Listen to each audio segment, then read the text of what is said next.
Hello friends, आपका स्वागत है टेल टाइम्स पर।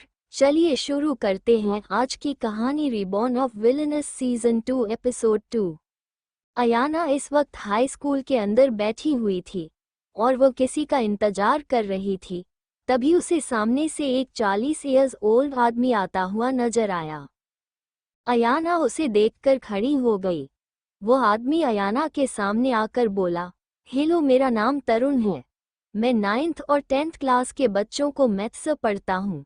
मुझे प्रिंसिपल सर ने कॉल किया था कि कोई मुझसे मिलना चाहता है और वो आप हैं। क्या मैं जान सकता हूँ कि आपको मुझसे क्या काम है? अयाना बोली, हेलो सर, मेरा नाम नित्या शर्मा है और मैं एक स्टूडेंट की इन्फॉर्मेशन निकलवा रही हूँ। मुझे उसकी इन्फॉर्मेशन की अभी बहुत ज़रूरत है। प्लीज़ सर, क्या आप मुझे उस स्टूडेंट की इन्फॉर्मेशन दे सकते हैं? तरुण बोला, जी बिल्कुल।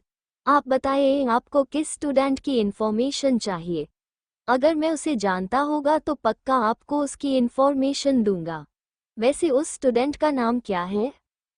अयाना बोली, सर उसका नाम अयाना रायजादा है। अयाना का नाम सुनकर तरुण के एक्सप्रेशन कुछ बदल गए और यह बात अयान ने बहुत ही अच्छी तरीके से नोटिस कर ली थी। अयाना बोली, सर क्या हुआ, कोई प्रॉब्लम है? तरुण बोला, जी नहीं, मुझे कोई प्रॉब्लम नहीं है। आप जिस लड़की की बात कर रही हैं उसके जैसी लड़की मैंने अपनी ज़िंदगी में पहली बार देखी थी। मैंने अपनी लाइफ में उसे बड़ी डफर स्टूडेंट नहीं देखी थी। वो किसी भी बात में नंबर 1 नहीं थी। उसका स्टडी रिकॉर्ड भी बहुत खराब था। उसका ड्रेसिंग सेंस तो उससे भी ज़्यादा बेकार था। सच कहूँ तो मुझे वो लड़की बिल्कुल पसंद नहीं थी और वो लड़की सच में बहुत अजीब थी। अयाना बोली, लेकिन वो बच्ची तो अपनी प्राइमरी स्कूल में बहुत अच्छी थी। उसने वहाँ पर बहुत से मेडल भी जीते थे और वो एक होशियार स्टूडेंट थी। तरुण बोला, देखिए, प्राइमरी स्कूल के बारे में तो मुझे नहीं पता, लेकिन उसने हमारे स्कूल में कोई भी अच्छा काम नहीं किया है। आपको पता है, एक दिन जब मैं मैथ्स की क्लास ले रहा था तब उसका ध्यान पढ़ाई पर नहीं था। मैंने अयाना के पास जाकर देखा तो वह अपनी बुक में ड्राइंग कर रही थी। मैंने उसे बहुत बार आवाज़ भी दी, लेकिन उसने एक बार भी अपना सर उठाकर मेरी तरफ नहीं देखा था। फिर मुझे गुस्सा आ गया और मैं उसकी ड्राइंग बुक उसके हाथों से छीन ली। फिर वह पागल सी हो गई। वह पागलों की तरह हरकतें करने लगी और देखिए, उसने मेरे हाथों पर काट भी लिया। उसका निशान अभी भी मेरे हाथों पर है, देखिए यहाँ पर। इतना बोलकर तरुण ने अपना हाथ आगे कर लिया। अयाना वो निशान देखने लगी। अयाना बोली, सर क्या अयाना की क्लास टीचर या फिर उसकी क्लास का कोई स्टूडेंट अभी भी यहाँ पर पढ़ रहा है? तरुण बोला, जी नहीं, उसकी स्कूल टीचर ने तो बहुत पहले ही अपनी स्कूल छोड़ दी थी। और रही बात उसके क्लासमेट की, तो वह अब बड़े हो चुके हैं, वह लोग अब कॉलेज में होंगे, इसलिए यहाँ पर अभी कोई नहीं पढ़ रहा। लेकिन हाँ, अयाना की एक क्लासमेट थी जो हमेशा उसके साथ रहती थी। उसका नाम नेहा है। वो हमारे स्कूल में हिस्ट्री पढ़ाती आई है। अयाना बोली, सर तो क्या मैं नेहा से मिल सकती हूँ? तरुण बोला, जी जरूर, अब बस 5 मिनट इंतजार कीजिए, मैं अभी उसे बुला कर लाता हूँ। इतना बोलकर तरुण सर वहां से चले गए। ठीक 5 मिनट बाद सामने से एक लड़की आई जिसने वाइट टॉप और ब्लू जीन्स पहनी हुई थी। उसके बेबी कट हेयर थे जिस वजह से उसने अपने बालों को खुला छोड़ दिया था। वो लड़की कोई और नहीं बल्कि नेहा थी। नेहा अयाना के पास आकर बोली, हेलो, मेरा नाम नेहा है। तरुण सर ने मुझे आपके पास भेजा है, तो बताइए आपको क्या बात करनी थी मुझसे? अयाना बोली, हेलो, मेरा नाम नित्या शर्मा है। तरुण सर ने मुझे आपके पास भेजा है। उन्होंने बताया कि आप अयाना रायजादा के साथ हमेशा से रहती थी। मैं उनकी इन्फॉर्मेशन निकल रही हूँ, आप प्लीज़ मुझे उनकी इन्फॉर्मेशन देगी? नेहा बोली, जी जरूर, मैं अयाना को बचपन से जानती हूँ। वो अभी 1 साल पहले अपने घर मुंबई वापस चली गई थी। मुझे जितना पता है मैं उतना आपको सब कुछ बता दूंगी। चलिए हम कैंटीन में बैठकर बात करते हैं। इतना बोलकर नेहा अयाना को कैंटीन की तरफ ले गई। वो दोनों कैंटीन में बैठकर बातें करने लगी। उन दोनों ने अपने अपने लिए एक कॉफ़ी ऑर्डर की। अयाना बोली, मुझे आपकी फ्रेंड अयाना के बारे में इन्फॉर्मेशन चाहिए, प्लीज़ हो सके तो मुझे सारी इन्फॉर्मेशन दीजिए। नेहा बोली, जी मैं जितना जानती हूँ मैं अयाना के बारे में आपको सब कुछ बता दूंगी। नेहा आगे बोली, मैं अयाना को तब से जानती हूँ जब वो पहली बार हमारी हॉस्टल में अपने पापा के साथ आई थी। तब वो सिर्फ 6 साल की थी। वो हॉस्टल में आते वक्त बहुत रो रही थी। अयाना के पापा अभय जब उसे हॉस्टल से छोड़कर जा रहे थे तब वह उनके पीछे भागी थी। अयाना ने रोते हुए अपने पापा के पैर भी पकड़ लिए थे, लेकिन उसके पापा ने उसे पर बिल्कुल ध्यान नहीं दिया और वह अपनी गाड़ी लेकर वहां से चले गए। अयाना दरवाजे तक उनके पीछे पीछे भागी, लेकिन उसके पापा नहीं रुके। वह अपनी 6 साल की बच्ची को रोते हुए हॉस्टल में छोड़कर वहां से चले गए थे। अयाना हॉस्टल में रहने लगी थी। वह बहुत चुप चुप रहती थी, किसी से भी बात नहीं करती थी और रोज रात को रोती थी। उसने तो ढंग से खाना खाना भी बंद कर दिया था। उसे हॉस्टल में रहते हुए 1 महीना गुजर गया था और वह बिल्कुल कमजोर और बीमार हो गई थी। हमारी हॉस्टल की वार्डन भी उसके ऊपर ध्यान नहीं देती थी। फिर अयाना ने स्कूल जाना शुरू कर दिया था। वो स्कूल में भी कुछ खास बोलती नहीं थी। वो हमेशा एक जगह पर बैठी रहती थी। अयाना बोली, फिर उसके साथ क्या हुआ था? क्या वो हमेशा ऐसे ही रही? नेहा बोली, नहीं बिल्कुल नहीं। वो कहते हैं ना, जब दुख आता है तो उसके बाद सुख भी आता है। कुछ ऐसा ही अयाना की जिंदगी में भी हुआ। अयाना की जिंदगी में बहुत लोग ऐसे आए जिन्होंने अयाना की जिंदगी पूरी तरीके से बदल दी। वो कुछ लोग अयाना की जिंदगी के बेहद खास लोग बन गए। उन लोगों ने उसकी बेरंग जिंदगी में रंग भर दिए थे। वो कुछ लोग उसकी जिंदगी में खुशियां बनकर आए थे। अयाना ने पूछा, वो लोग कौन थे? नेहा मुस्कुरा कर बोली, वो लोग थे आद्या, मानसी और शिवम। और अयाना की सबसे खास चौथी इंसान, वो थी अयाना की मीरा मम्मा। अयाना बोली, मीरा मम्मा? ये कौन है? नेहा बोली, मीरा हमारी टीचर थी और साथ में हम जिस स्कूल में पढ़ते थे उसकी ट्रस्टी भी थी। वो एक बहुत अच्छी लेडी थी। अयाना ने स्कूल ज्वाइन किया, उसके 1 हफ्ते बाद मीरा टीचर ने भी पढ़ाना शुरू कर दिया था। अयाना बहुत ही खूबसूरत, क्यूट लेकिन उदासी रहने वाली लड़की थी। मीरा टीचर का ध्यान हमेशा उसकी तरफ चला जाता था।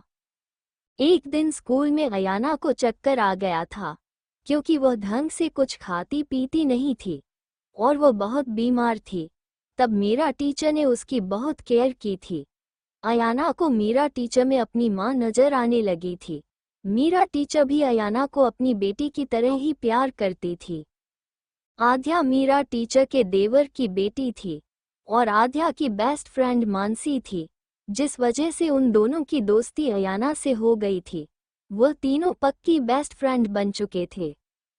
हमारी हॉस्टल की वार्डन बहुत खराब थी, जिस वजह से मीरा टीचर अयाना को अपने घर ले गई। अयाना वहां पर जाने के बाद बहुत खुश रहने लगी थी। वह सबसे ज़्यादा खुश तब होती जब वह मीरा आंटी के बेटे के साथ होती। मुझे उनके बेटे का नाम तो नहीं पता, लेकिन अयाना की और उसकी बहुत गहरी दोस्ती थी। वक्त यूं ही बीतता रहा। अयाना भी धीरे धीरे बड़ी हो रही थी। वो उतनी ही खूबसूरत होती जा रही थी। अब अयाना के ग्रुप में एक और मेंबर भी जुड़ चुका था। उसका नाम शिवम था। अयाना कभी कभी अपने परिवार को याद करती थी, लेकिन मीरा टीचर के प्यार की वजह से वह अपने परिवार को भी भूल चुकी थी। वो अब मीरा टीचर को मीरा मम्मा कहने लगी थी। अयाना, आद्या, मानसी, शिवम और मीरा टीचर का बेटा, वह सब लोग साथ रहते थे। जब अयाना 7 साल की थी तभी ही उसने हॉस्टल छोड़ दिया था और वह मीरा टीचर के घर जाकर रहने लगी थी। ऐसे ही देखते देखते 8 साल गुजर चुके थे। इन 8 सालों में अयाना ने सबका दिल जीत लिया था। वो हमारे क्लास की टॉपर थी। वो सारी गेम्स में भी नंबर 1 थी। अयाना को मीरा टीचर के घर पर रहते हुए 6 साल बीत चुके थे और अयाना को इस दिल्ली शहर में रहते हुए 8 साल बीत चुके थे। लेकिन इन 8 सालों में कोई भी इंसान अयाना से मिलने नहीं आया था, न ही अयाना का कोई पुराना दोस्त और न ही उसकी फैमिली मेंबर में से कोई भी। अयाना तो बिल्कुल भूल ही चुकी थी कि मुंबई में उसके एक फैमिली भी है। अयाना अब बड़ी हो चुकी थी। वो एक 6 साल की छोटी बच्ची से एक 13 साल की लड़की बन चुकी थी। ये 6 साल अयाना के लिए बहुत अच्छे थे। उसे माँ का, भाई का, बहन का, सभी का प्यार मिला। लेकिन अब उसकी खुशियों को नजर लगने वाली थी। वक्त फिर से पलटने वाला था। जो खुशियां पिछले 6 सालों से उसकी जिंदगी में आई थी, वह खुशियां अब फिर से मातम में बदलने वाली थी। अयाना, जो बहुत ही शांति से नेहा की बात सुन रही थी, अचानक से उसे एक बेचैनी होने लगी। उसे पसीना आने लगा। उसका शरीर धीरे धीरे कांप रहा था। अयाना बोली, आखिर ऐसा क्या होने वाला था अयाना के साथ? नेहा बोली, ये तब की बात है जब अयाना 8th स्टैंडर्ड में थी। तब हमारे स्कूल में एक लड़का आया था, और जब से वह आया था अयाना अचानक से बदलने लगी थी। वह हमेशा डर डर कर रहने लगी थी। वह हमेशा उस लड़के से दूर भागती रहती थी, और वह लड़का भी हमेशा अयाना के पास जाता रहता था। अयाना को वो लड़का बिल्कुल भी पसंद नहीं था, और सच कहूँ तो वो लड़का बहुत अजीब था। मैं अपना पर्सनल एक्सपीरियंस कहूँ तो जब वो लड़का मेरे आसपास भी होता था तो मुझे भी बहुत डर लगने लगता था। अयाना बोली, वो लड़का कौन था? नेहा बोली, मुझे उस लड़के के बारे में ज़्यादा कुछ पता नहीं है, क्योंकि वो सिर्फ 3 महीने के लिए स्कूल में आया था, और मुझे उसके बैकग्राउंड के बारे में भी कुछ पता नहीं है। लेकिन हाँ, मुझे उसका नाम पता है। जिस लड़के से अयाना डरी डरी रहती थी, उसका नाम अथर्व है। अयाना ने अपने मन में ये नाम फिर से दोहराया। अथर्व ये कौन है? इसके बारे में पता लगाना पड़ेगा। अयाना बोली, मुझे इसकी आगे की कहानी सुनाओ, इसके बाद क्या हुआ था? नेहा बोली, फिर जो हुआ उसकी कल्पना किसी ने भी नहीं की थी। अयाना बोली, ऐसा भी क्या हुआ था जो तुम इस तरीके से बोल रही हो? नेहा बोली, सुसाइड हुआ था।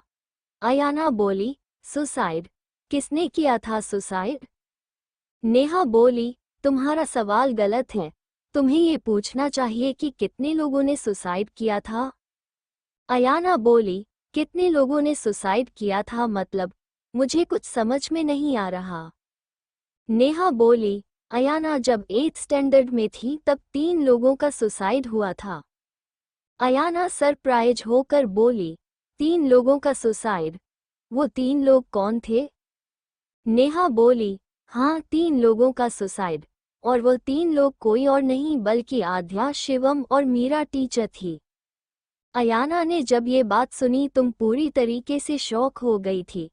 उसे कुछ भी समझ में नहीं आ रहा था। आखिर उस वक्त पर हुआ क्या था? अयाना नेहा की तरफ देखकर बोली, तुम क्या बोल रही हो? मुझे सच में कुछ समझ में नहीं आ रहा। एक साथ 3 सुसाइड कैसे हो सकता है? चलो तुम्हारी बात मान लेते हैं, तो ऐसा हुआ कैसे? मुझे सारी सच्चाई बताओ, ये सब कुछ आखिर कहाँ से शुरू हुआ था? नेहा ने बोलना शुरू किया, मैं तुमसे पहले ही कहा ना, ये सब में बदलाव तब से आने लगा जब हमारी स्कूल में अथर्व नाम का लड़का आया। जब से वो स्कूल में आया था तब से अयाना डरी डरी रहती थी, और यह हाल सिर्फ अयाना कहीं नहीं बल्कि आद्या, मुझ में, मानसी और बहुत सारी लड़कियों का भी था। इसलिए हम लड़कियों ने मिलकर यह डिसाइड किया था कि हम कभी भी अथर्व के पास अकेले नहीं जाएंगे, हम हमेशा एक साथ ही जाएंगे, और जितना हो सके उतना उससे दूर रहेंगे। हम लड़कियों ने जो सोचा हम वो करती रही, जिस वजह से अब अथर्व हम सबके ज़्यादा पास नहीं आ पाता था, और यह चीज़ देखकर हम लड़कियां बहुत खुश थी। अयाना भी फिर से धीरे धीरे नॉर्मल होने लगी थी। फिर एक दिन हमारी स्कूल में दूसरे स्कूल के बच्चे आए। उन लोगों को फुटबॉल बहुत अच्छी तरीके से आता था, और वो हम लोगों को लूजर बोलने लगे। ये देखकर शिवम को बहुत गुस्सा आया, इसलिए हमारी स्कूल और दूसरी स्कूल के बीच में एक फुटबॉल मैच हुआ, और वो फुटबॉल मैच हमारी स्कूल जीत गई। उस दिन मैं, अयाना, आद्या, मानसी, शिवम, हम सब लोग बहुत खुश थे। उस दिन अयाना ने ट्रॉफी पकड़कर पूरे 2 घंटे तक डांस किया था। फिर अचानक से उस रात जिस दिन हमने फुटबॉल में जीता था, उस रात के बाद सब कुछ बदल गया। अयाना नेहा की तरफ देखकर बोली, ऐसा क्या हुआ था उस रात? नेहा बोली, उस रात क्या हुआ था ये तो मुझे भी नहीं पता। यह उस रात को 11 बजे का वक्त था। अयाना बहुत खुश थी। उसके हाथ में मैच की ट्रॉफी थी।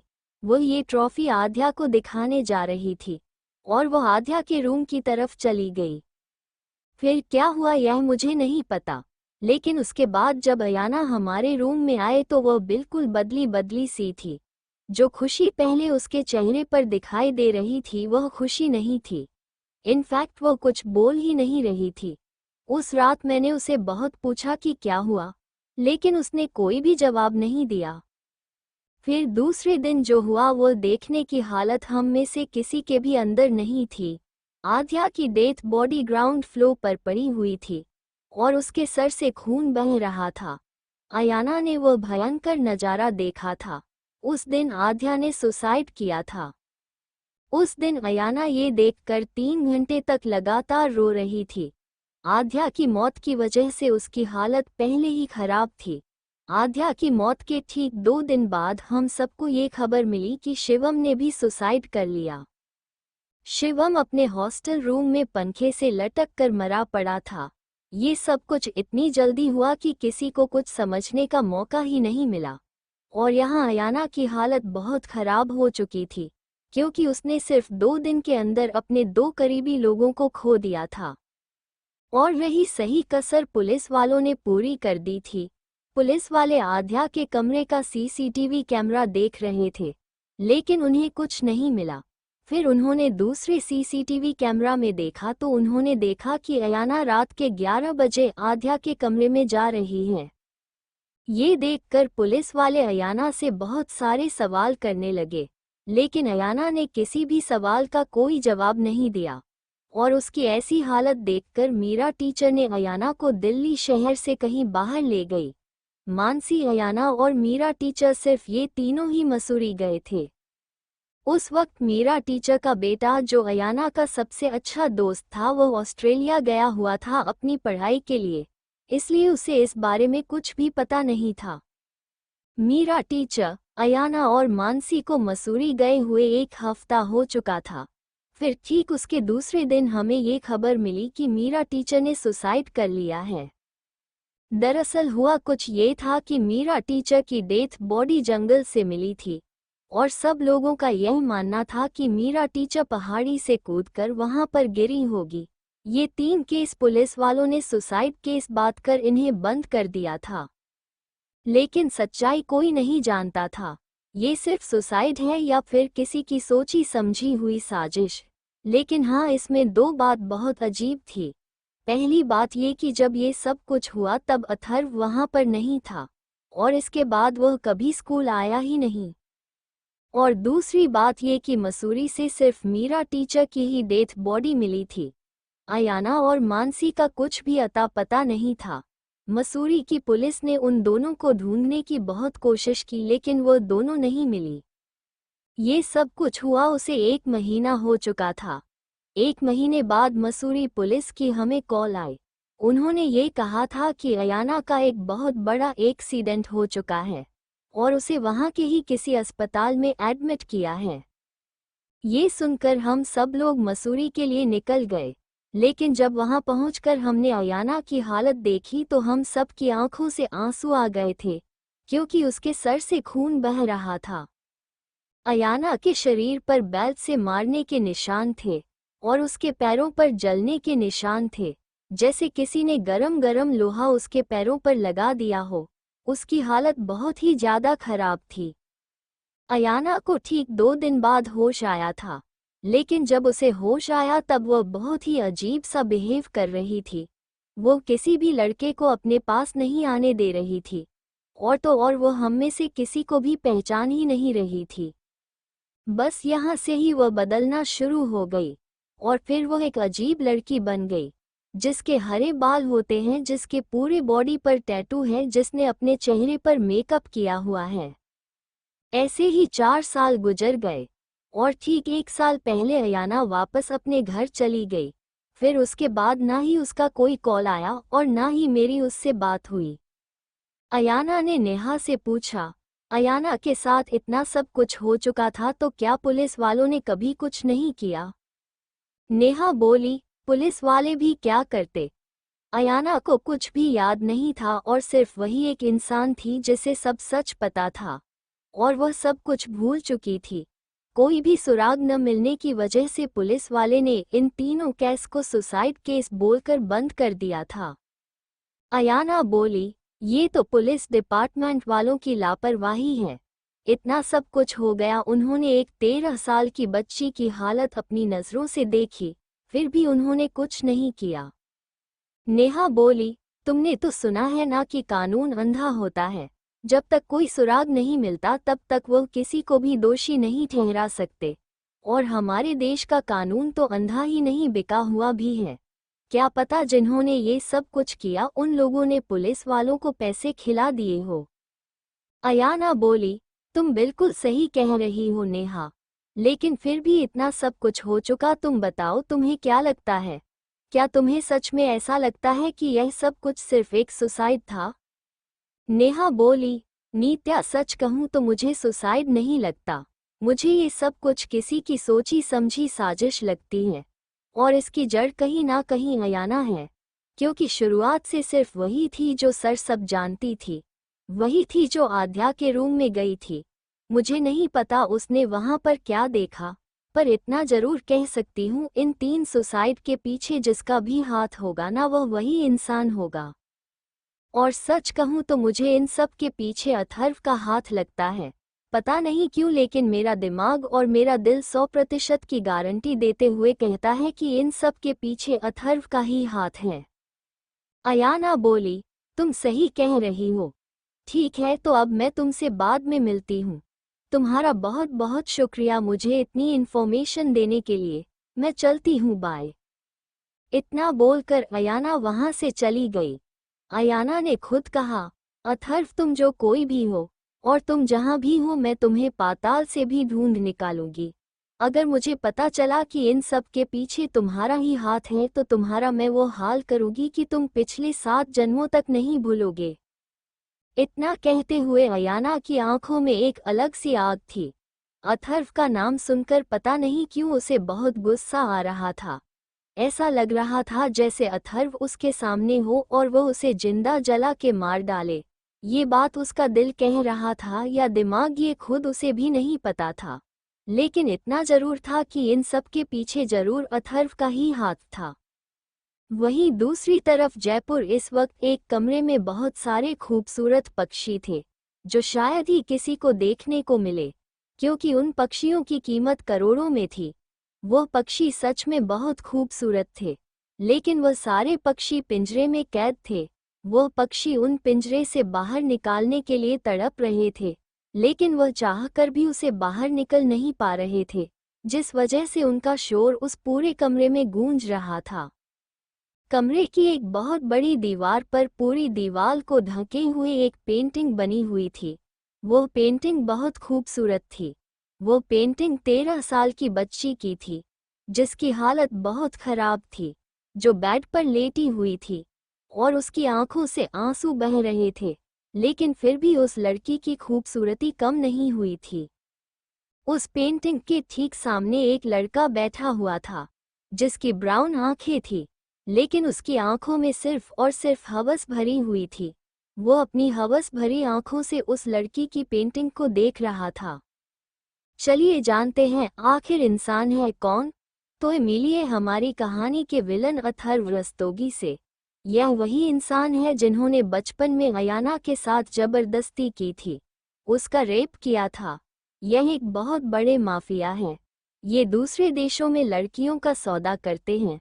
ये हर रोज हर रात नहीं लड़की बदलते हैं। यह एक बहुत बुरे इंसान हैं। इनकी उम्र अभी 26 साल है और इनके पास करोड़ों की दौलत है। अथर्व अयाना की पेंटिंग के पास जाकर बोला, माय डियर टॉय, आखिर कहाँ हो तुम? तुम जानती हो तुम्हारे बाद और तुमसे पहले मैंने बहुत लड़कियों के साथ खेला है, लेकिन कोई भी लड़की तुम्हारे जैसा खिलौना नहीं है। जो बात तुम्हें में है वह बात किसी और में नहीं। बस अब तुम मुझे मिल जाओ।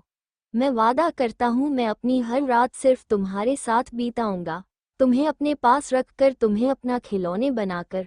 और हाँ, जो रात में तुम्हारे साथ बिताऊंगा वह सिर्फ तुम्हारी होगी। लेकिन माय डियर टॉय, बाकी की रातों को अगर मैं दूसरी लड़कियों के साथ हूं ना, तो तुम फिक्र मत करना। मैं चाहे दूसरी लड़कियों के साथ जितना भी सो जाओ, लेकिन असली मजा तो मुझे सिर्फ तुम्हारे साथ आता है। इतना बोलकर अथर्व जोर जोर से हंसने लगा। शाम के 6 बजे। इस वक्त एक छोटा सा घर था। उस घर में 3 रूम, एक किचन और एक हॉल था। वहां पर एक 50 साल की महिला डाइनिंग टेबल पर बैठकर सब्जी काट रही थी। तभी उनकी आंखों पर पीछे न किसी ने हाथ रख दिया। उस महिला ने उन हाथों को छुआ और मुस्कुराते हुए बोली, नित्या बेटा, हम आपके हाथों की छुअन अच्छे से पहचानते हैं, इसलिए जल्दी से हमारी आंखों पर से अपना हाथ हटाए और अपना प्यारा सा चेहरा हमें दिखाइए। अयाना बोली, क्या माँ आप भी ना? आपको हमेशा कैसे पता चल जाता है कि यह मैं हूँ, श्रद्धा है या फिर स्नेहा है? ये औरत कोई और नहीं बल्कि अमृता शर्मा की थी, जिन्होंने अपनी बेटी का दिल अयाना के शरीर में डालने की परमिशन दी थी। और तब से वह अयाना को अपनी बेटी मानती हैं और उन्होंने अपनी बेटी की पहचान अयाना को दे दी है। अमृता जी ने अयाना के चेहरे पर ढेर सारी किस की और फिर उसे गले लगाते हुए बोली, यह एक माँ का दिल है, तुम नहीं समझोगी।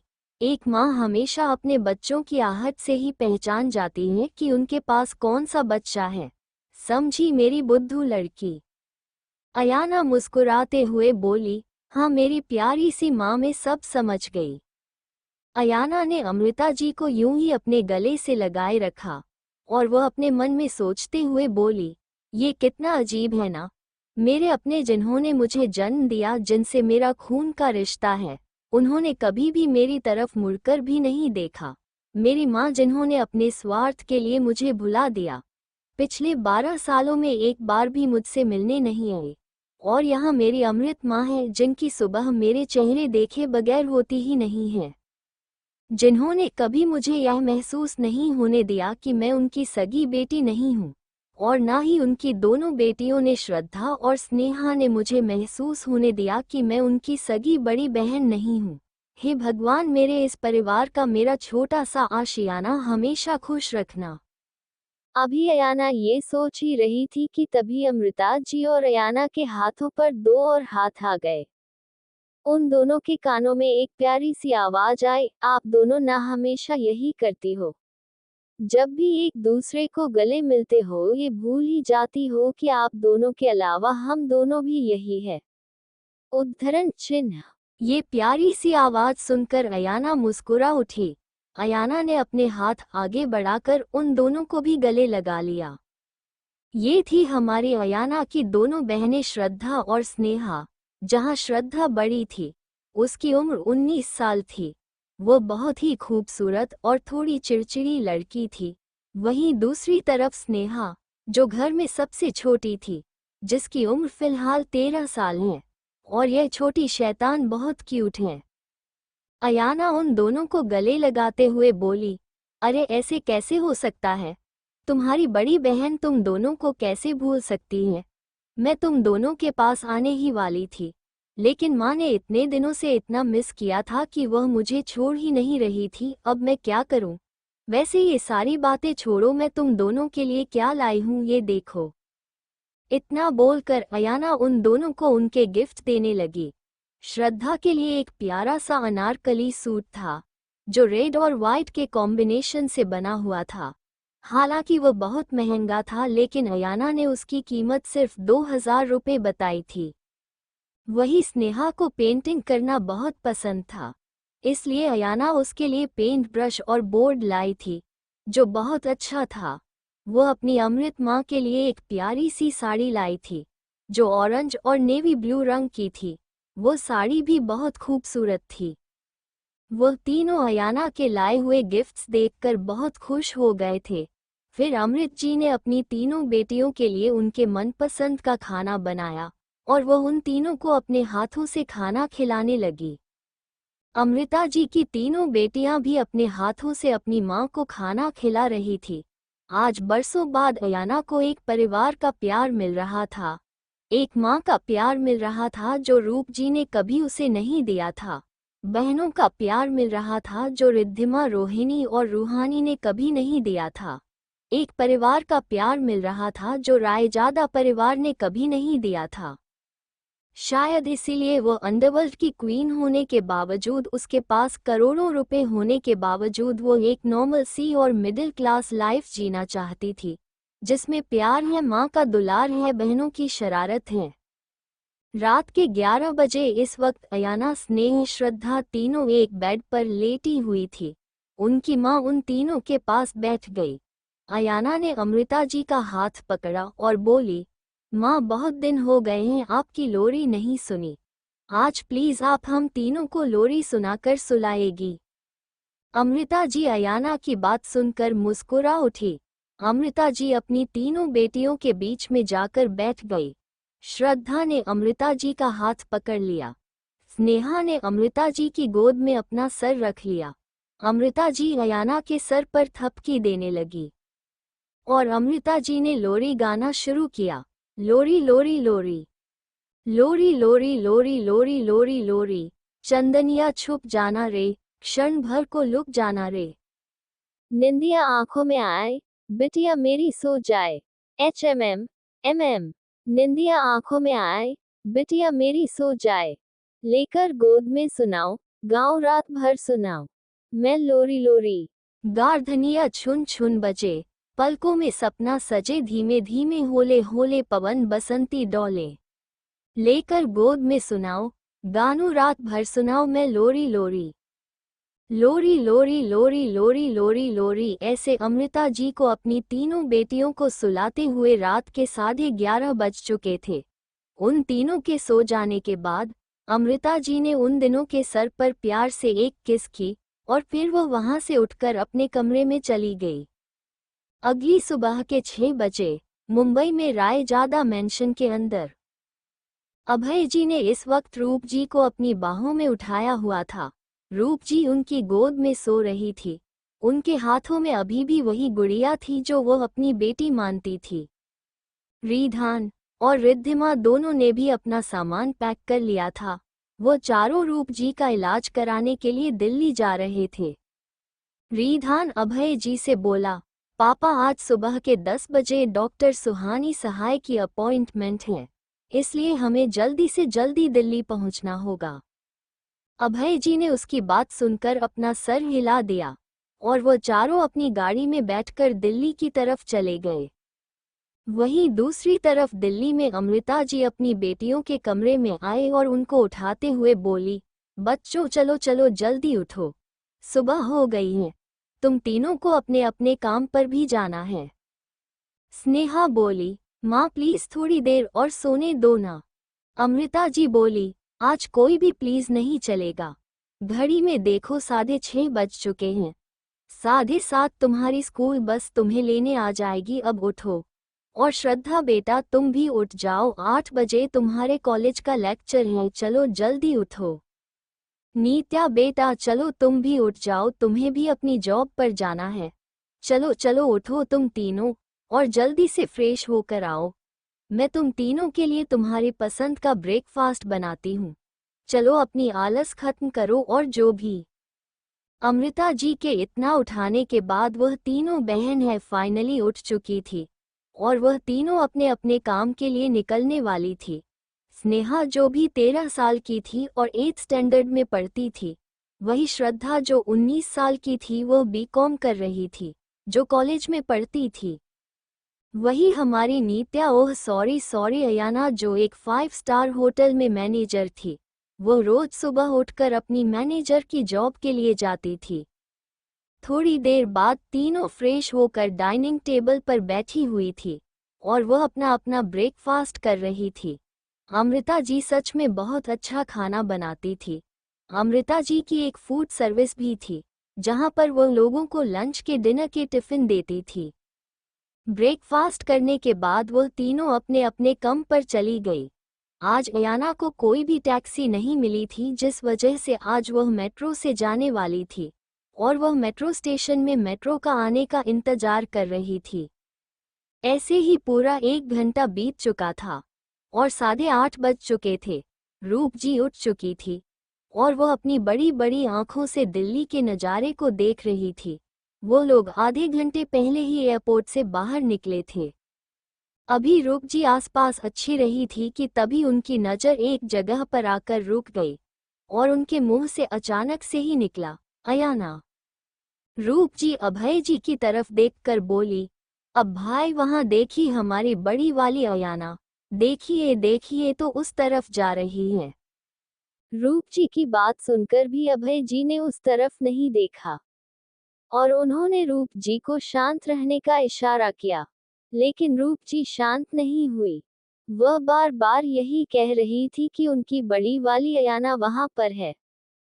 हालांकि यह सच भी था, उन्होंने जिस लड़की को देखा था वह उनकी अपनी बेटी थी। रिद्धिमा अपनी माँ से बोली, माँ देखो वहां पर कोई नहीं है और आपकी बेटी यहाँ पर है, आपके पास, आपकी गोद में देखो। इतना बोलकर रिद्धिमा रूप जी को गुड़िया दिखाने लगी। रूप की गुड़िया को देखकर शांत हो गई, वो गुड़िया से खेलने लगी। सुबह के 9 बजे दिल्ली में एक बड़े से होटल के एक रूम में, जहां कुछ लोग बैठकर मीटिंग कर रहे थे। रूम का माहौल बहुत खतरनाक और डरावना हो गया था। लोग सांस लेना भी भूल गए थे और भगवान से एक ही प्रार्थना कर रहे थे कि आज भगवान उन्हें बचा ले।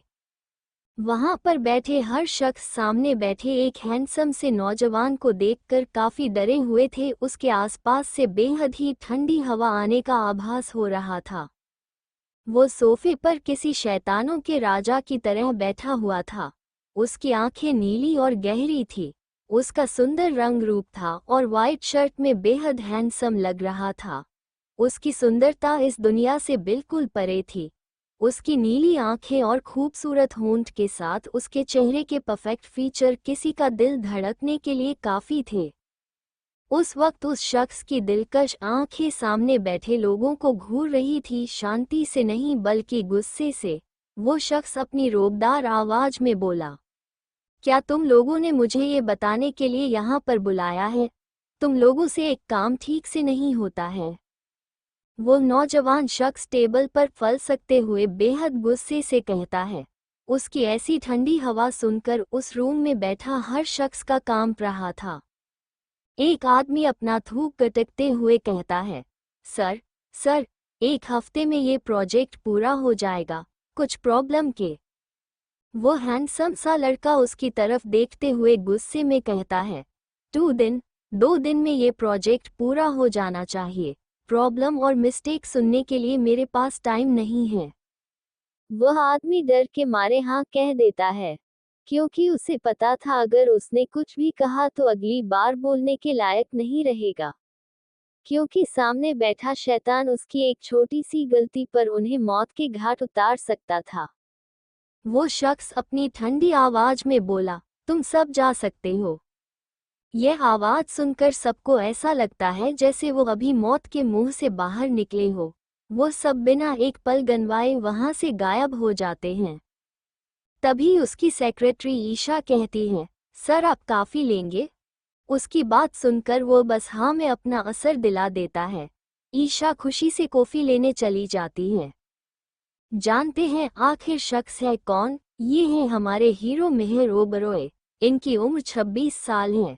यह एशिया के नंबर 1 बिजनेसमैन है। इनका बिजनेस सिर्फ एशिया में नहीं बल्कि बहुत सारे और देश में भी फेमस है। ये बहुत सारे बिजनेस करते हैं, जैसे कि होटल डेवलपमेंट, फैशन डिजाइनिंग, हथियार बनाने का काम, जिसमें वो बहुत सारी बंदूकें, गन्स और ऐसे ऐसे नए नए हथियार बनाते हैं जो कभी किसी ने सोचे भी नहीं होंगे। इनकी एक और पहचान है, जिन्हें लोग किंग कहकर बुलाते हैं।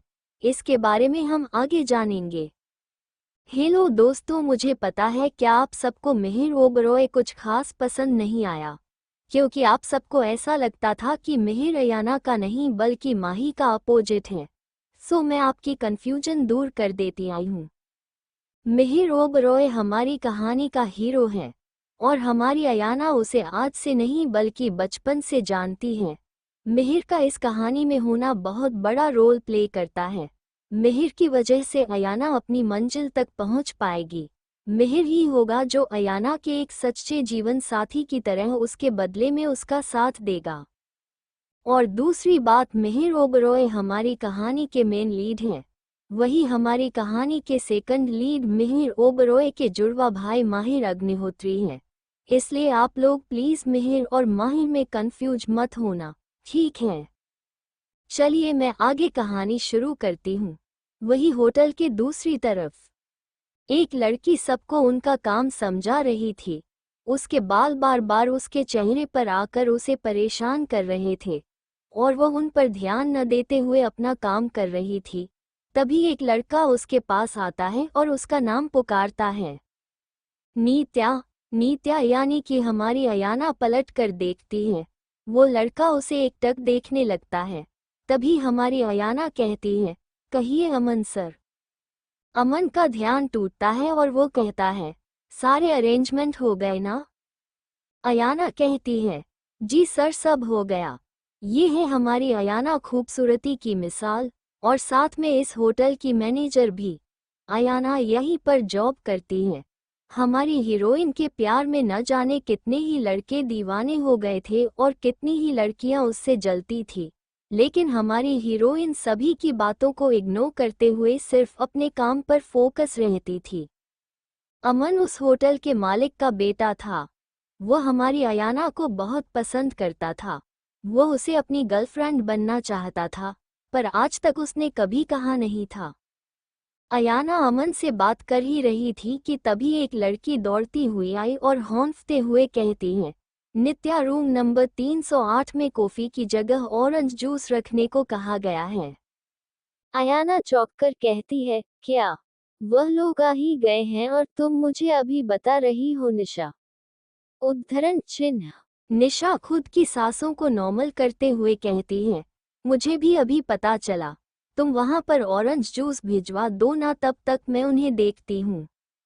अयाना अपनी डायरी उठाती है और वहां से जाते हुए कहती है, नहीं रुको, ये काम भी नहीं कर लेती हूँ और कुछ गड़बड़ नहीं होनी चाहिए, समझी?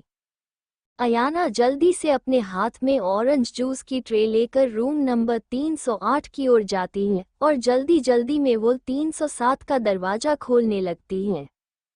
जैसे ही वो दरवाजा खोलती है, दूसरी ओर मिहिर भी दरवाजा खोलने वाला होता है। अयाना के दरवाजा खोलने के साथ ही पूरा जूस मिहिर के शर्ट ऊपर गिर जाता है। ये सब कुछ देखकर हमारे मिहिर का गुस्सा 7वें आसमान तक पहुंच जाता है। वो गुस्से में कहता है, व्हाट थे? लेकिन जैसे ही उसकी नज़र अयाना पर पड़ती है, वो उसका सारा गुस्सा एक पल में ही गायब हो जाता है। मिहिर अपनी आंखों में चमक लिए एकटक अयाना की तरफ देखने लगता है। अयाना ये सब कुछ देखकर थोड़ी टेंशन में आ जाती है। वो सिर्फ और सिर्फ मिहिर की वाइट शर्ट को ही देख रही थी, जिसे उसने पूरा का पूरा जूस गिरा दिया था। अयाना माफी मांगते हुए कहती है, सॉरी सर, सो सॉरी। वह मैं। अयाना इतना बोलते हुए जल्दी से टिश्यू लेकर उसके कपड़ों को साफ करने लगती है। मिहिर तो बस अयाना को ही देखे जा रहा था, जो थोड़ी सी टेंशन में और बहुत मासूम लग रही थी। उसका सुंदर सा चेहरा टेंशन से ऐसा लग रहा था जैसे वह भी रो ही देगी। मिहिर कहता है, कोई बात नहीं। अयाना मासूमियत के साथ रहती है, मैंने जानबूझकर नहीं किया। अयाना फिर थोड़ा रुककर कहती है, आप वॉशरूम जाकर कपड़े साफ कर लीजिए, नहीं तो दाग लग जाएंगे। मिहिर उसकी बात सुनकर हाँ कहता है और उसे देखता रहता है। वो पहली नज़र में ही उसकी मासूमियत पर फिदा हो गया था। उसकी नज़रें भी जैसे उस बस सामने खड़ी लड़की को देखने को ही कह रही थी। अयाना फिर से कहती है, सर प्लीज़ जल्दी जाइए। मिहिर होश में आता है और अयाना को देखते हुए वॉशरूम की ओर चला जाता है। अयाना नीचे गिरे हुए गिलास को उठाने लगती है कि तभी उसका फ़ोन बजता है। अयाना के घर से कॉल आ रहा था। ये देखकर अयाना जल्दी से फोन उठाती है। दूसरी तरफ की आवाज सुनकर अयाना हैरानी और घबराहट के साथ रहती है। क्या? प्रश्नवाचक चिन्ह। ये सब कुछ कैसे हुआ? मैं अभी आ रही हूँ। वो किसी की परवाह किए बिना जल्दी से कमरे से बाहर निकल जाती है। घबराहट, चिंता और किसी को खोने का डर उसके चेहरे पर साफ दिख रहा था। अयाना को खुद की दुनिया फिर से गुजरती हुई महसूस हो रही थी। वो बिना एक सेकंड गंवाए एक टैक्सी लेती है और वहां से चली जाती है। वही मिहिर जैसे ही कमरे में आता है तो उसके चेहरे का रंग बदलने लगता है, क्योंकि अयाना अब उसकी नज़रों के सामने नहीं थी। वो तुरंत अपने असिस्टेंट विजय को कॉल करता है। विजय कहता है, जी बॉस कहिए। मिहिर अपनी ठंडी आवाज में कहता है, अभी मेरे रूम में एक लड़की ऑरेंज जूस लेकर आई थी। वो लड़की मुझे किसी भी कीमत पर चाहिए। मुझे आज शाम तक उसकी छोटी सी छोटी इन्फॉर्मेशन ला कर दो। इतना कहकर वह फोन काट देता है। मिहिर को बहुत गुस्सा आ रहा था कि वह उसे छोड़कर गया ही क्यों। न ही वह उसे वहां से छोड़कर जाता और न ही वह फिर से किसी सपनों की तरह गायब हो जाती। दूसरी ओर यह सब कुछ सुनकर विजय के हाथ से मोबाइल गिरने ही वाला था, लेकिन वह खुद को संभालता है। विजय अपने मन में बोला, ये कौन लड़की है जिसके बारे में बहुत सोच रहे हैं। लेकिन उसका काम सिर्फ अपने बॉस का ऑर्डर फॉलो करना था। बेचारा इसमें कुछ नहीं कर सकता था। आमिर की सेक्रेटरी ईशा जैसे ही रूम में आती है और सुनती है कि मिहिर किसी लड़की को ढूंढ रहा है तो वह मन ही मन जल बुन उठती है। उसे उस लड़की पर बहुत गुस्सा आता है, क्योंकि मिहिर को फंसाने के लिए वह सालों से मेहनत कर रही थी और वह अपनी मेहनत किसी भी कीमत पर जाया नहीं होने देना चाहती थी। ईशा अच्छे से अपने ड्रेस को ठीक करती है और जब उसे लगता है कि वह मिहिर के सामने जाने के लिए अब परफेक्ट है, तब वो स्टाइल से चलते हुए अंदर जाती है। वो खुद को नॉर्मल करते हुए कहती है, सर आपकी कॉफ़ी। मिहिर गुस्से में उसके तरफ देखते हुए कहता है, गेट आउट। ईशा बहुत डर जाती है। उसके हाथ में लगभग कॉफ़ी गिरते हुए बची थी। वो रूम से तुरंत निकल जाती है और सोचती है, ये कौन सी लड़की आ गई जिसकी वजह से सर इतना गुस्सा कर रहे हैं। मिहिर की नज़र जमीन पर गिरी हुई चेन पर जाती है। वो उस चेन को उठाकर मुस्कुराता है और जेब में रख लेता है। वो रूम से बाहर आता है और ऑफिस के लिए निकल जाता है। रात के 10 बजे इस वक्त मिहिर अपनी ब्लैक एंड वाइट लैम्बोर्गिनी में बैठा हुआ था। वो आज अपनी कार खुद ड्राइव कर रहा था। आज उसका मूड बहुत अच्छा था, क्योंकि आज उसे अपने सपनों की वह राजकुमारी देखने को मिली जिसे देखने के लिए वो पिछले एक हफ्ते से तरस रहा था। मिहिर ने अपनी सपनों की राजकुमारी को याद करते हुए गाड़ी के ब्लूटूथ में एक गाना प्ले किया। उस गाने को सुनकर मिहिर की आंखों के सामने अयाना का मासूम सा चेहरा आ गया और उसके होठों पर अयाना को याद करते हुए एक प्यारी सी मुस्कान आ गई। वो कहते हैं ना, मर्द चाहे कितना भी पत्थर दिल क्यों ना हो, जब उसकी आंखों के सामने और जब उसके ख्यालों में उसकी पसंदीदा औरत के ख्याल आते हैं तब वह अपने आप ही मुस्कुरा उठना है। जब मर्द अपनी पसंदीदा औरत की प्यार में होता है ना, तब वह इस दुनिया का सबसे मासूम इंसान होता है।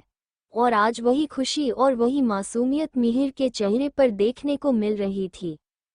दिल क्या करे जब किसी को किसी से प्यार हो जाए।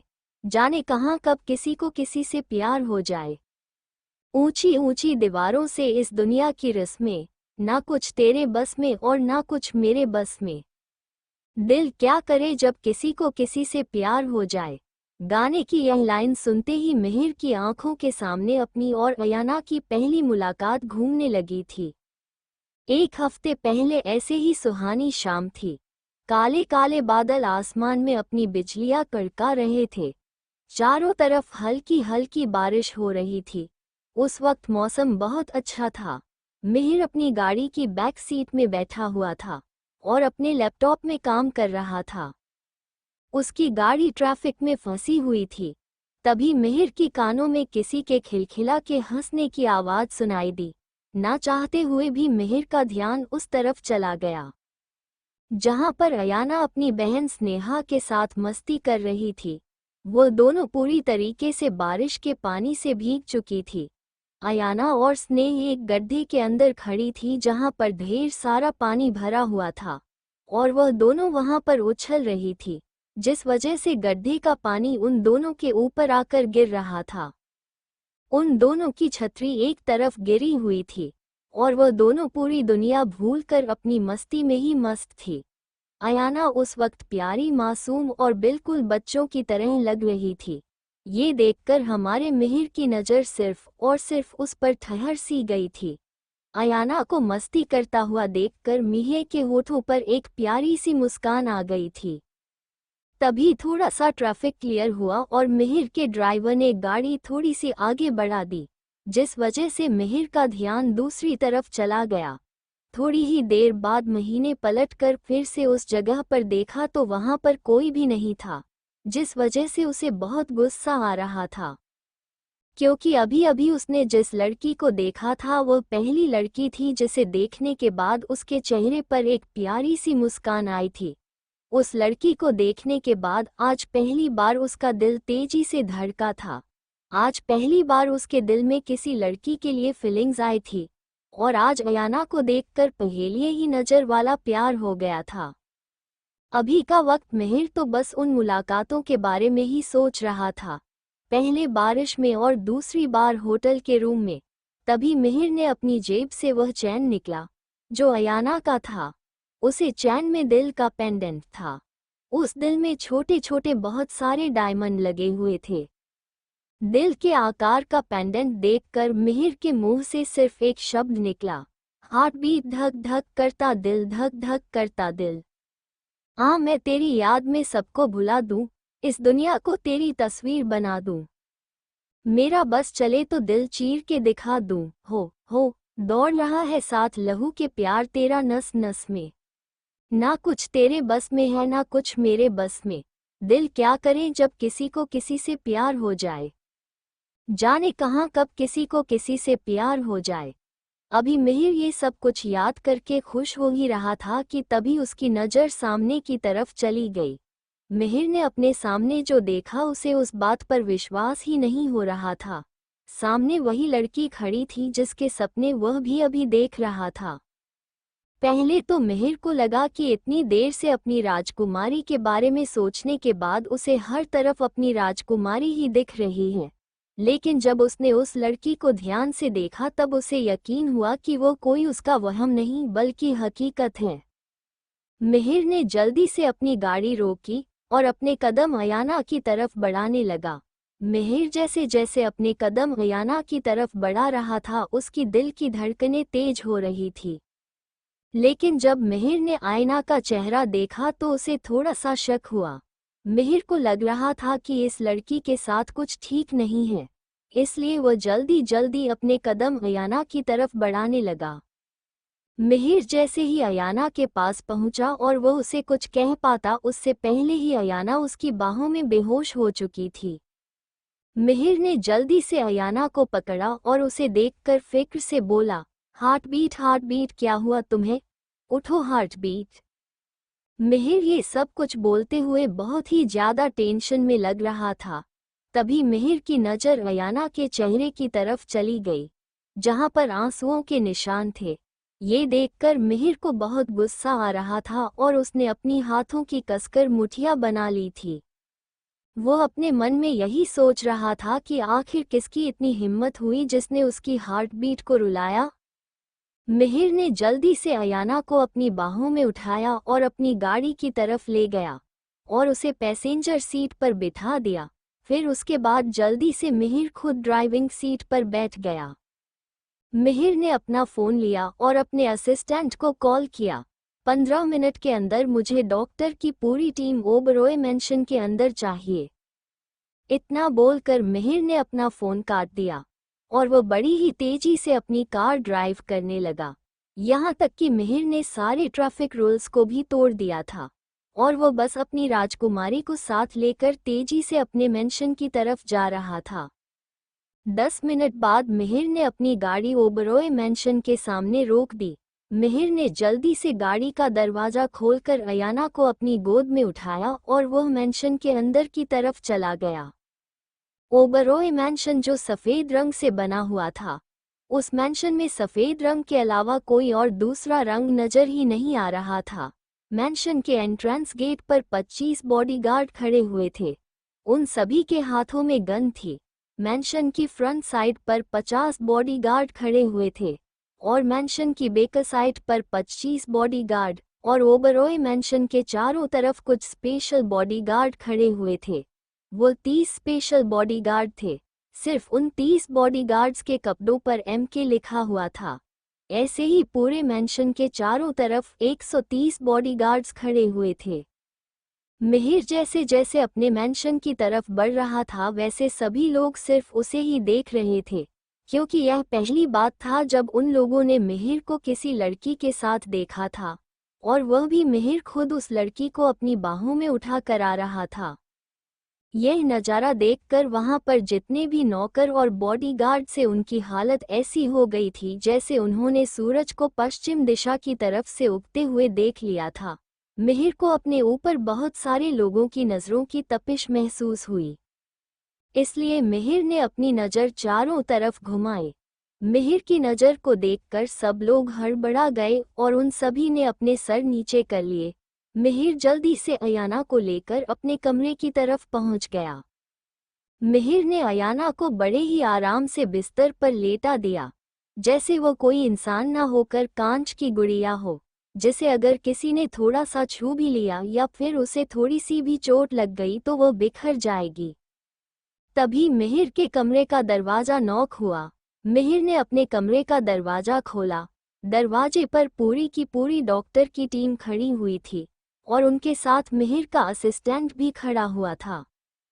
वो पूरे 25 लोगों की डॉक्टर की टीम थी और इस वक्त वो सभी डॉक्टर डरे हुए थे, क्योंकि आज उनके शैतान ने उन्हें याद किया था। वो सब लोग अपना सर झुकाकर मिहिर के सामने खड़े थे। मिहिर ने डॉक्टर की तरफ देखकर अपनी सर्द आवाज में कहा, चेक हर। ये सुनकर एक मेल डॉक्टर आगे आया। ये देखकर मिहिर को बहुत गुस्सा आया। उसने फिर से अपने हाथों की मुठियां भींच ली थी। आखिर वह कैसे बर्दाश्त कर सकता था कि उसकी राजकुमारी को कोई और आदमी छुए। मिहिर का ऑरा अब बहुत खतरनाक हो चुका था, जिस वजह से वहां पर जितने भी लोग थे उन्हें ठंड लगने लगी थी। मिहिर अपनी ठंडी आवाज में बोला, तुम नहीं, तुम्हारी दूसरी तरफ जो लड़की खड़ी है वो आकर इसे चेक करेगी। मिहिर की बात सुनकर वो फीमेल डॉक्टर जल्दी से आगे आई और अपने कांपते हुए हाथों से अयाना को चेक करने लगी। अयाना को चेक कर लेने के बाद वो फीमेल डॉक्टर बोली, सर वो में मैडम बिल्कुल ठीक है। उन्होंने आज पूरे दिन कुछ खाया पिया नहीं था, इसलिए स्ट्रेस और कमजोरी की वजह से उन्हें चक्कर आ गए। अब अगली सुबह इन्हें ब्रेकफास्ट के साथ ये दवाई दे दीजिएगा, ये कल तक बिल्कुल ठीक हो जाएगी। मिहिर अयाना की तरफ देखता हुआ बोला, अब तुम सब लोग यहाँ से जा सकते हो। मिहिर के ये शब्द सुनकर वो सब लोग जल्दी से वहाँ से चले गए। वो सब लोग इतनी जल्दी वहाँ से गायब गए थे जैसे गधे के सर से सिंग। उन सबको ऐसा लग रहा था जैसे अब तक वो लोग नरक की किसी आग में जल रहे थे। थोड़ी देर बाद मिहिर अपने कमरे से बाहर आया और उसके पीछे पीछे उसका असिस्टेंट चल रहा था। उस असिस्टेंट के हाथों में एक फाइल थी। मिहिर का असिस्टेंट बोला, सर जो लड़की आपके कमरे में है उनका नाम नित्या शर्मा है। अपने असिस्टेंट की बात सुनकर मिहिर रुक गया और उसने वह नाम दोहराया, नित्या। ये नाम बोलते वक्त उसके चेहरे पर एक प्यारी सी मुस्कान थी। वही जब मिहिर के असिस्टेंट ने मिहिर के होठों पर मुस्कान अच्छी तो उसके होश उड़ गए। उसके हाथों में जो फाइल थी वो जमीन पर गिर गई और वह अपना मुंह खोले सिर्फ मिहिर को ही देख रहा था। ये देखकर मिहिर ने अपना असिस्टेंट को अपनी लाल आंखों से घूरा। ये देखकर विचार आमिर का असिस्टेंट डर गया। उसने जल्दी से अपनी फाइल उठाई और आगे बोलने लगा, उनकी फैमिली में 3 मेंबर्स हैं। इनकी मां अमृता शर्मा, उनकी छोटी बहन श्रद्धा शर्मा और सबसे छोटी बहन स्नेहा शर्मा। नित्या मैडम अभी इस वक्त कार्डियोलॉजिस्ट की पढ़ाई कर रही हैं और साथ में एक होटल में मैनेजर की जॉब भी करती हैं। इनकी माँ टिफ़िन सर्विस चलाती हैं। उनकी छोटी बहन श्रद्धा अभी कॉलेज के फर्स्ट ईयर में है और उनकी सबसे छोटी बहन सनिया इस वक्त 8th स्टैंडर्ड में है। इनकी पापा की मौत जब ये 13 साल की थी तभी हो चुकी थी। सर ये एक मिडिल क्लास फैमिली से बिलोंग करती हैं और आज सुबह उनकी सबसे छोटी बहन स्नेहा शर्मा का एक बहुत बड़ा एक्सीडेंट हो गया। वो रोड क्रॉस कर रही थी कि तभी सामने से एक बहुत बड़ा ट्रक आया और उसने स्नेहा को टक्कर मार दी, जिस वजह से स्नेहा के सर पर बहुत गहरी चोट लगी है और इस वक्त स्नेहा की हालत बिल्कुल भी ठीक नहीं है। डॉक्टर ने ऑलरेडी एक सर्जरी कर दी है, लेकिन वो सर्जरी सक्सेसफुल नहीं हुई, इसलिए अब डॉक्टर दूसरी सर्जरी करने की बात कर रहे हैं। डॉक्टर ने कहा है कि दूसरी सर्जरी के बाद उनकी बहन सुबह तक रेस्पॉन्ड नहीं करती तो फिर उसके बाद वो लोग इनकी बहन को नहीं बचा सकते।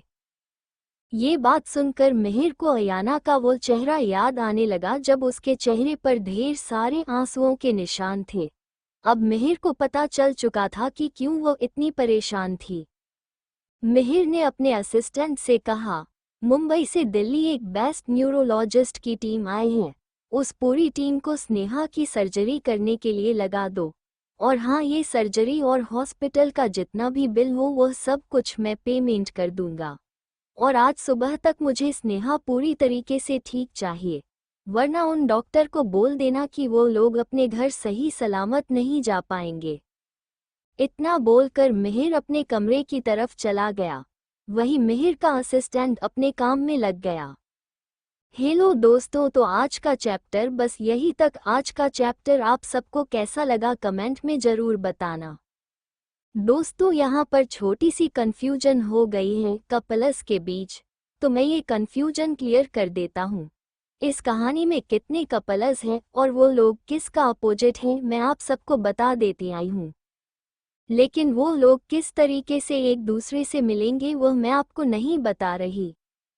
अयाना गुना मिहिर, माही गुना माहिर, वीरा गुना राजवीर, श्रद्धा गुना रणवीर, मानसी गुना रूहान, समीरा गुना रणधीर, रिद्धिमा गुना अभिमन्यु, स्नेहा गुना देवांश, रोहिणी गुना हर्ष, श्रीधान गुना सुहानी, रोहन गुना आरुषि, आद्या गुना शिवम। ये रहे सभी कपल के नाम। अब आप में से कोई भी कंफ्यूज मत होना और अब यह मत पूछना कि कौन किसका ऑपोजिट है।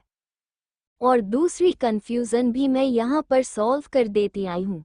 अयाना जो कोमा में चली गई थी वह 2 साल बाद हुआ था, लेकिन वह सच में कोमा में नहीं गई थी, वह सिर्फ नाटक कर रही थी, लेकिन सच्चाई कुछ और थी। To be continued. Thank you for joining me on this storytelling journey. If you enjoyed today's story, make sure to give this video a thumbs up and share it with your friends. Don't forget to hit the subscribe button and the bell icon so you never miss an update. See you in the next video.